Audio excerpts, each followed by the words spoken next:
বেগুন আলু দিয়ে বেতের শাক ভাজা করবো। তার জন্য বেতের শাকগুলো কেটে ছোটো ছোটো করে কেটে খুব ভালো করে ধুয়ে নিয়েছি। আর এদিকে আছে বেগুন আর শিম, ঠিক এভাবে কেটে ধুয়ে রেখেছি। এবার এদিকে কড়াই বসিয়ে দিয়েছি। কড়াইয়ের মধ্যে সর্ষে তেল দেবো, অল্প করে দেব।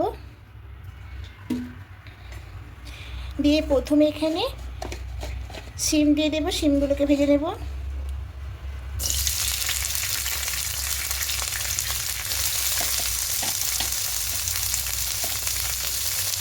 সামান্য একটু লবণ দেবো আর একটু হলুদ গুঁড়ো দেবো।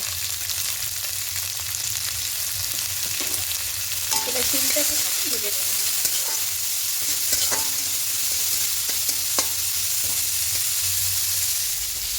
শিমটা ভাজা ভাজা তুলে নেব।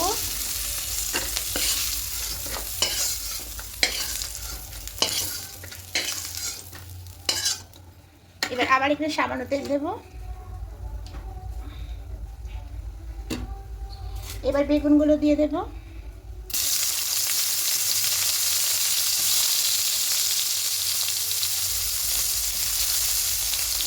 সামান্য লবণ হলুদ দিয়ে দেবো।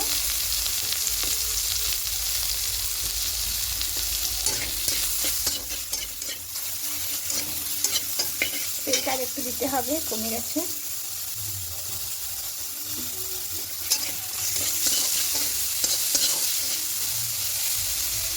ভাজা হয়ে গেছে, তুলে নেব।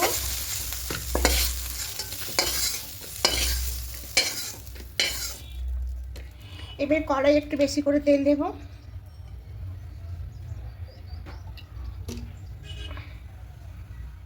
দেব কালো জিরে ফোড়নে, শুকনো লঙ্কা দেব,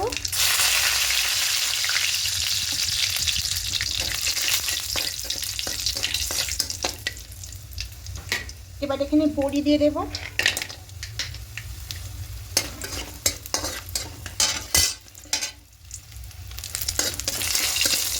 বড়িগুলো লাল করে ভাজা হয়ে গেছে।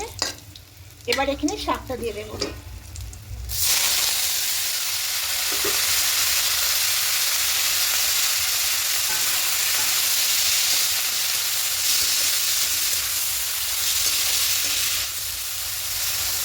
এবার শাকটা দিয়ে ঢাকা দিয়ে একটু কিছুক্ষণ হতে দেবো।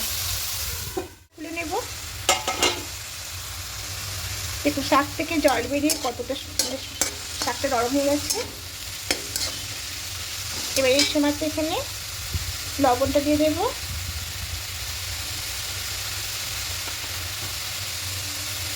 সামান্য একটু হলুদ গুঁড়ো দেবো। খুব ভালো করে মিশিয়ে নেব। এবার সামান্য একটু মিষ্টি দেবো। এটা অপশনাল, আমরা দিতেও পারে না পারে, তবে দিলে একটু ভালোই হয়। দিয়ে খুব ভালো করে মিশিয়ে নিলাম। এবার এখানে ভেজে রাখা বড়ি আর শিম, বেগুন আর শিমটা দিয়ে দেবো। দিয়ে সব কিছু খুব ভালো করে মিশিয়ে নেব।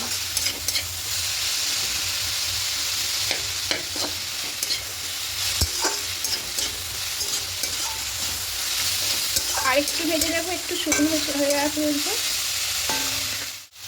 শাক ভাজাটা একদম হয়ে গেছে। এবার গ্যাসটা অফ করে দেবো, দিয়ে এটা নামিয়ে নেব।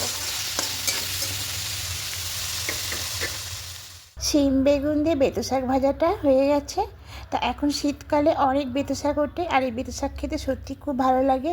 আর বেতো শাক অনেক রকম করে রান্না করা যায়, তা এরকম করে ভাজা করলে সত্যি খেতে খুব ভালো লাগবে। আর যদি আমার এই রেসিপিটি ভালো লেগে থাকে অবশ্যই কমেন্টে জানাবেন, একটা লাইক করে দেবেন। আর যারা নতুন বন্ধুরা দেখছেন এখনও পর্যন্ত সাবস্ক্রাইব করেননি, তাদের কাছে অনুরোধ রইল সাবস্ক্রাইব করে পাশে থাকার জন্য। আমিও আপনাদের পাশে থাকবো। আবার কোনো রেসিপি নিয়ে চলে আসবো। আজকের মতো টাটা।